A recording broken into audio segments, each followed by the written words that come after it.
इस वीडियो में दी गई जानकारी सामग्री गणना की प्रामाणिकता या विश्वसनीयता की गारंटी नहीं है। सूचना के विभिन्न माध्यमों, ज्योतिष, पंचांग, प्रवचनों, धार्मिक मान्यताओं, धार्मिक ग्रंथों आदि से संकलित करके यह सूचना आप तक प्रेषित की गई है। हमारा उद्देश्य सिर्फ सूचना पहुंचाना है। पाठक या उपयोगकर्ता इसे सूचना समझकर ही ले। इसके अतिरिक्त इसके किसी भी तरह से उपयोग की जिम्मेदारी स्वयं उपयोगकर्ता या पाठक की ही होगी। नमस्कार दोस्तों, स्वागत है आपका हमारे YouTube चैनल सांसारिक जानकारी पर। हम आपको यहाँ पंडित प्रदीप जी मिश्रा द्वारा बताए गए उपाय जो वे अपनी कथा में बताते हैं, उनकी जानकारी देते हैं ताकि आपको एक ही जगह पर ही सारे उपाय मिल जाए। गुरु जी के बताए गए उपाय श्री शिव पुराण से जाने गए होते हैं, इसलिए निसंदेह भगवान शिव पे विश्वास रख कर करे। इस पुराण में शिव जी को वात्सल्य, दया और करुणा की मूर्ति के रूप में महिमामंडित किया गया है।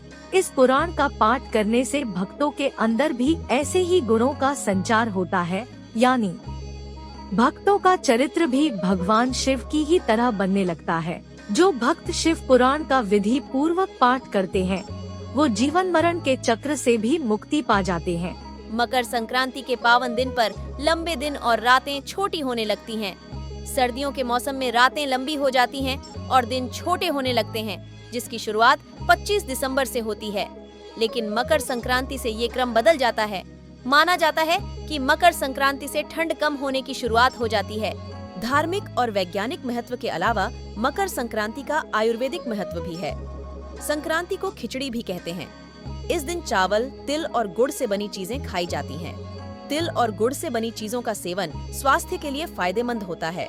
इन चीजों के सेवन से इम्यून सिस्टम भी मजबूत होता है। पूरे वर्ष में एक दिन ऐसा आता है, मकर राशि में सूर्य प्रवेश करता है, तो उसे मकर संक्रांति कहते हैं। हमारा ध्यान दीजिएगा, पूरे वर्ष में एक दिन मकर संक्रांति।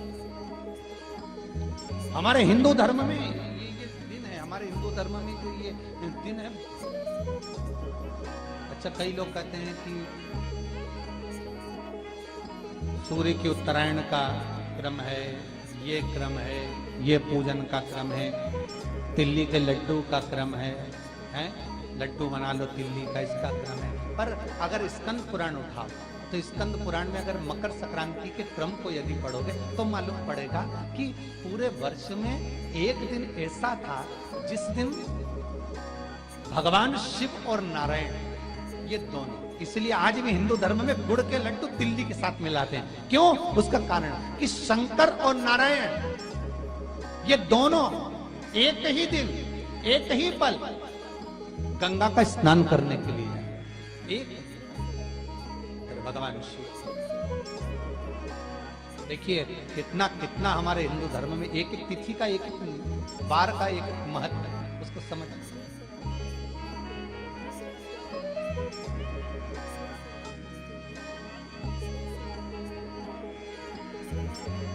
माता लक्ष्मी, भगवान नारायण और भगवान शिव को स्नान के लिए गुप्त रूप से झांकती है।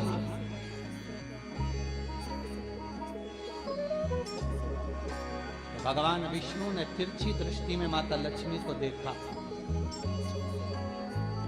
तिरछी दृष्टि। तो माता लक्ष्मी को देखकर भगवान विष्णु शिव जी को देखे तो शंकर भगवान ने कहा, नारायण हमने देख लिया, महारानी लक्ष्मी झांक रही, हमने वर दे दिया कि लक्ष्मी का एक नाम गुप्त लक्ष्मी रहेगा, ये छुपी रहेगी। और आज मकर संक्रांति के दिन नारायण और शिव का दर्शन इस लक्ष्मी ने करा है। पर जो गुप्त लक्ष्मी का दान दे देगा उसके घर में कभी कोई बड़ी बीमारी प्रवेश नहीं करेगी। कैंसर जैसा रोग, किडनी और लीवर का रोग नहीं हो सकता। आज भी नियम है कि मकर संक्रांति के दिन एक लड्डू बनाया जाता है गुड़ और तिल्ली का, उसमें एक का सिक्का, दो का सिक्का या कोई लक्ष्मी उसमें फंसा दी जाती है और लड्डू को पैक कर कर किसी मंदिर में दान दे दिया जाता है। उसको कहते हैं गुप्त लक्ष्मी, जिससे घर में कोई बड़ी बीमारी प्रवेश नहीं।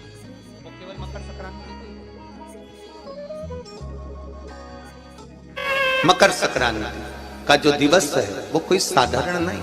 आप लोग दान करते हो मकर संक्रांति में? कितनी चीजें दान करते हो? मकर संक्रांति का जो दिवस है वो कोई साधारण नहीं। आप लोग दान करते हो मकर संक्रांति में? कितनी चीजें दान करते हो? और सुहागन माताओं को देते हो ना? क्या देते, कितने देते हो? 13 14 कितने हैं? 14। कौन से पुराण में लिखा है कि 14 चीज देना चाहिए? अरे बोलते जाओ जरा जल्दी जल्दी, बड़ी मुश्किल से तो पकड़ाई में आते हो तुम शिवरी नारायण वालों। 14 चीजें दान देना है। किस पुराण में लिखा है? कोई तुमसे पूछ सकता है तो महाराज आप कह सकते हो अग्नि पुराण में वर्णन आता है। कौन से पुराण में लिखा है? अग्नि पुराण में लिखा। देवऋषि नारद भगवान विष्णु के पास जाकर पूछते हैं, नारायण कृपा करिए। भगवान विष्णु ने पूछा क्या बात है, बोलिए देवऋषि नारद क्या चाहते क्या हो वो बताओ।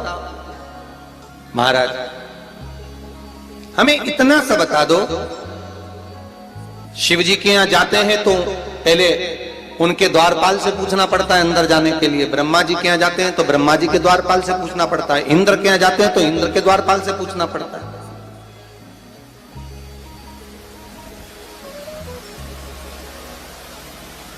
हम जितनी भी जगह जाते हैं तो कोई ना कोई द्वारपाल से हमें पूछना पड़ता है अंदर जाने के लिए।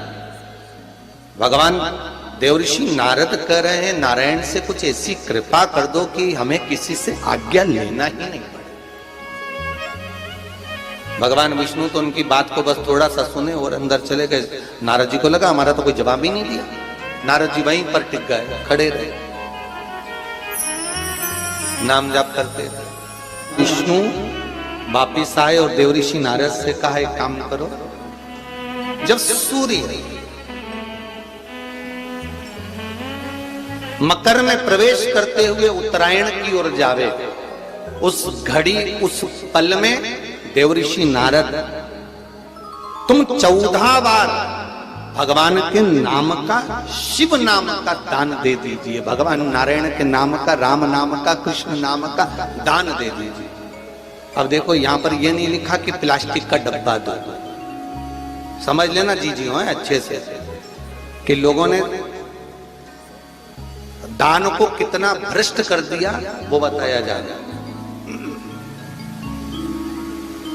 अग्नि पुराण में यह नहीं लिखा कि तुम प्लास्टिक की चाय की चन्नी दो 14, बाल्टी दो 14, या प्लास्टिक का डब्बा दो 14 है। यहां पर यह नहीं लिखा है कुछ भी हो।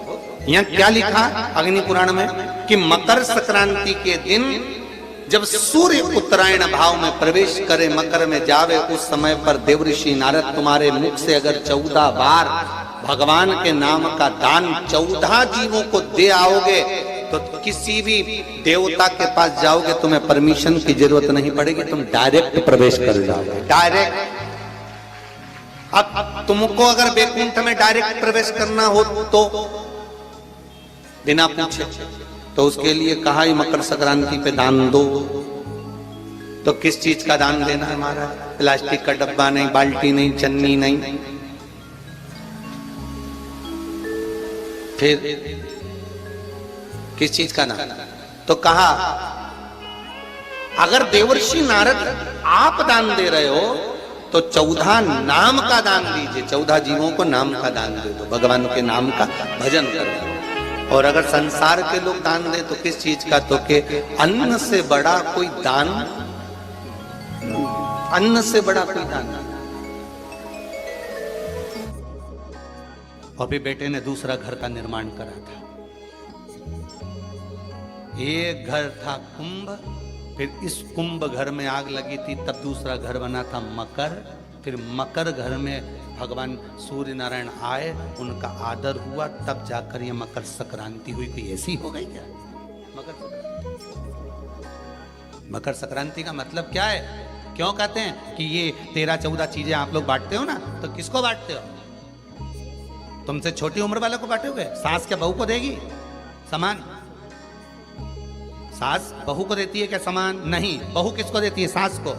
बहू किसको देती है? जेठानी को। बहू सामान किसको देती है? ननद को। बहू सामान किसको देती है? कोई मोहल्ले में कोई बड़ी उम्र की कोई बहुएं हों, बड़ी उम्र के जो लोग हों, सौभाग्यवती नारी हो, उसको ये 13-14 चीजें दी जाती है। जो भी आप बांटते हो, टीकी का पत्ता हो, सिंदूर की डिब्बी हो, मेहंदी हो, कौन हो, जो भी आप बांट रहे हो, लाली भी बांट देते कहीं कहीं, तो उनका क्या है? तो ये जो चीज आप लोग बांटते हो, ये किसको देते हो आप लोग, किसको प्रदान करते हो? छोटे को नहीं, घर से बड़े को, जो आपके अवस्था से बड़े हैं, जो आपसे बड़े हैं, आप उनको देते। क्यों देते हैं बड़ों को? ये यहां आदर का भाव दिखाया गया, यहां आदर दिखाया गया कि यहां कुंभ में शनि महाराज अपने घर में रह रहे थे, सूर्य नारायण भगवान का आगमन हुआ, आज बेटे से मिलने का भाव जागृत हुआ और कुंभ में प्रवेश कर, जैसे ही घर में प्रवेश करे, अब घर में प्रवेश करे तो आदर का भाव होना चाहिए था महाराज, आदर का भाव प्रकट होना चाहिए।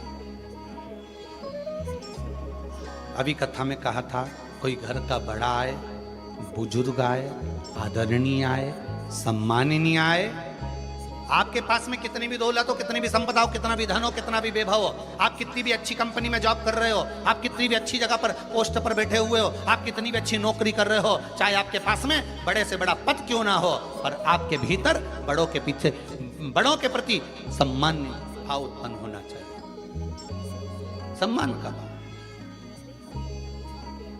एक आदर का भाव। आज सम्मान का भाव प्रकट, आदर का भाव।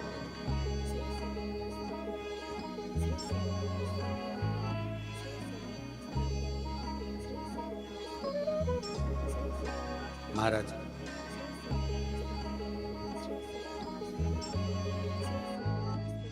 दो दिवस तक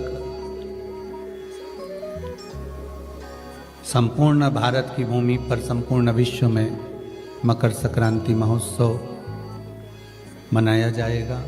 अपने अपने घरों में रहकर लोग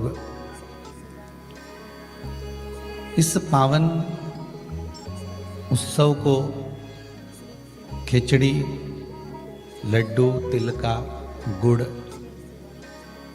और कुछ दान,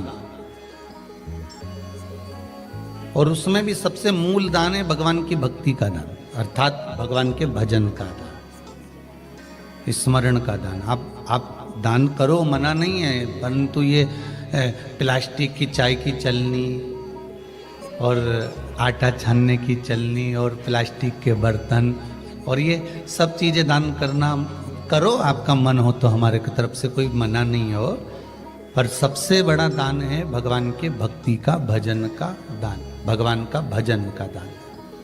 राम नाम, कृष्ण नाम, शिव नाम। प्रयास करिए मकर राशि के अंतर्गत जब सूर्य प्रवेश करे और आप जब मकर का स्नान करें और मकर संक्रांति पर्व का जब आप स्नान करें तो भगवान की अविरल भक्ति आपके भीतर समाहित हो, भगवान की अविरल भक्ति आपको प्राप्त हो, और इस पवित्र भक्ति के बल पर, इस पवित्र भक्ति के बल हम भगवान की सुंदर आनंदमय स्वरूप को धारण कर सके।